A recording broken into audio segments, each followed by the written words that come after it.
How many page views did your site have yesterday? Sounds easy, right? You just go to the GA4 interface and check it. But if your company is a little bit larger and you use GA4 BigQuery Expert, and you reasonably ask, well, how do I define it? You don't get a ready-made page views table. Instead, you get page view events in the events table. And you need to stitch them together yourself. But how? If you don't define page views and reuse those definitions across all the following reports, every dashboard will tell a different story. So today, I will show you how to define GA4 page views with SQL consistently, transparently, and ready to reuse in every next report.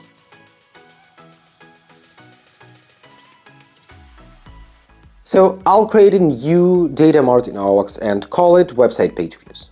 Select BigQuery as my storage, paste in the SQL I have already prepared, and don't worry, the full script is linked somewhere near this video so you can grab it.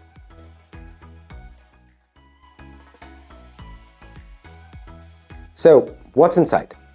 From the Events table, I grab the visitor ID, user pseudo ID, and the event date and timestamp. Then the session ID as the user pseudo ID plus GA4 session ID. I also extract page location, page title, and page referrer. Engagement time in milliseconds is included so we can measure how long someone actually stayed on the page during the page view.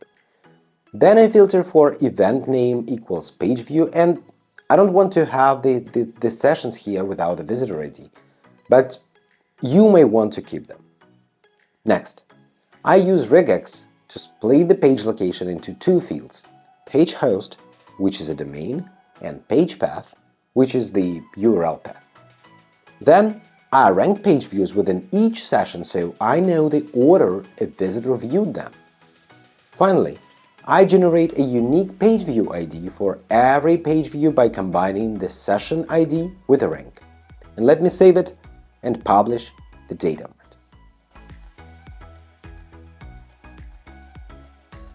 Next, let's make this data usable. I'll go to Destinations and create a new Google Sheets report. Paste in the Google Doc URL, give it a name, click Create. I will run it manually to just check. Boom! Here are my page views flowing into the Google Sheets document. So we have one row for every page view with all the attributes you might need. Plus, I have flagged whether this page view was the landing page of the session. But look, some of these raw names aren't business-friendly at all. User pseudo ID, page location, engagement time. So let's just get back to the OWOX Data Mart's interface and fix that by using aliases and descriptions. So for page view ID, I'll make it a bit nicer and add the description, unique identifier for each page view. Event date, I'll just go with date, when the page view happened.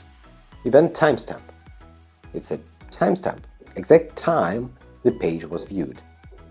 Visitor ID, which is the GA4 unique visitor identifier.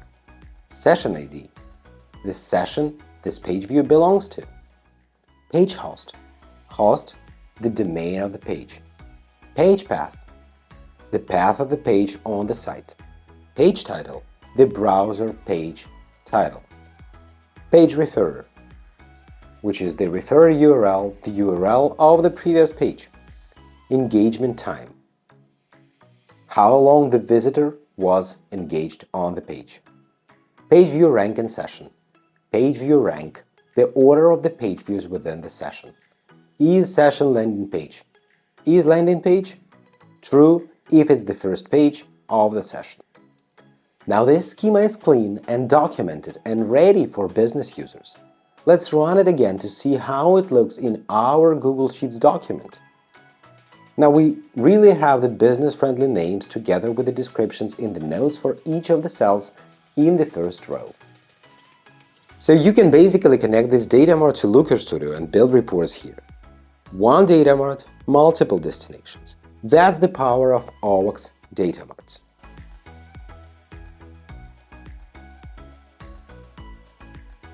So finally, we need to automate it all. So I'll go to the Triggers tab and set up Reports Run trigger, so my reports in Google Sheets updates every morning at 9 a.m. No more finding, losing, and rewriting queries again. It's saved and documented, and the report is automated. Just clean, reusable page views data, ready for dashboards, stakeholders, and AI tools. And that's exactly how you define GA4 page views properly. One row per page view with clean attributes and the confidence that every dashboard in your company shows the same number. Stop relying on messy defaults and start owning your own definitions. Grab that SQL in the description of this video and try it out yourself. Or better yet, build it once in OWOX data marts so you can document it, reuse it, and share it across Google Sheets, Looker Studio, Tableau, and Power BI. If this video was helpful, well, subscribe to this YouTube channel and hit that bell below, because next we will create GA4 conversions and the other important things together. You will find all the links in the description to this video. Your future self will thank you when page views always mean the same thing everywhere.